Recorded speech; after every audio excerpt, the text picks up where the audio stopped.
இன்றைக்கி நம்ம சிக்கன் பிரியாணி செய்ய போகிறோம். அதுக்கு நான் ஒரு சட்டி வச்சு ஒரு 3 குழிக்கரண்டி எண்ணெய் விட்டுக்கலாம்.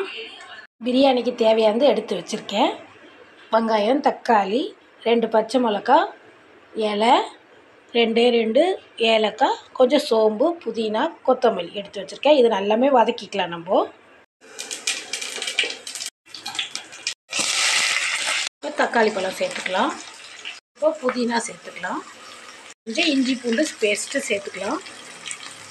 அரை முடி எலுமிச்சை பழம் புழிஞ்சிக்கலாம்.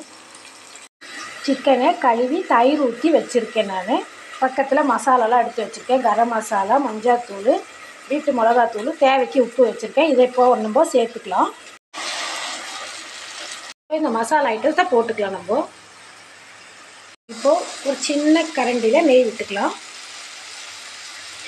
அவ்வளோதான். இப்போ தட்டை போட்டு ஒரு 5 நிமிஷத்தில் மூடி வச்சிடலாம். ஓப்பன் பண்ணி பார்க்கலாம். 1 கிளாஸ் அரிசி எடுத்துருக்கேன், போட்டுக்கலாம். நம்ம இதை 1 கிளாஸ் அரிசிக்கு 2 கிளாஸ் தண்ணி விடலாம். இந்த கிளாஸில் தான் எடுத்திருக்கேன் நான். அவ்வளோதான். இப்போ ஒரு கலரிட்டு உப்பு கரெக்டாக இருக்கான்னு பார்த்துட்டு நம்ம பிளேட் போட்டு மூடிடலாம். கரெக்டாக இருக்குது. நம்ம பிளேட் மூடிடலாம். போட்டுட்டு மேலே நம்ம இஞ்சி இடிக்கிற கல்லை மேலே வச்சிடலாம். இப்போ நம்ம ஓப்பன் பண்ணி பார்க்கலாம்.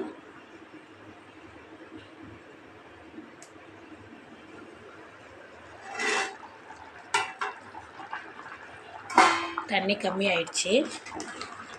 சரியா ஒரு கலரிட்டு நம்ம உள்ளே வச்சிடலாம். மூடி போட்டு வச்சுக்கலாம்.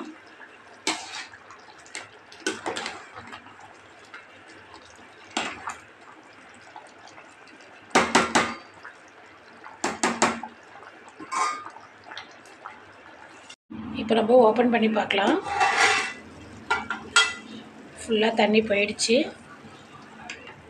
அவ்வளோதான். இப்போ கொஞ்ச நேரம் ஸ்டவ்வை நம்ம கம்மியாக வச்சுட்டு டம் போட்டு வச்சிடலாம். திரும்பி அதான் ஸ்டவ் ஆஃப் பண்ணிட்டேன். மேலே கொஞ்சம் நெய் விட்டுட்டு நம்ம கொத்தமல்லியை போட்டுட்டு தட்டை போட்டு மூடி வச்சிடலாம். Chicken biryani ready.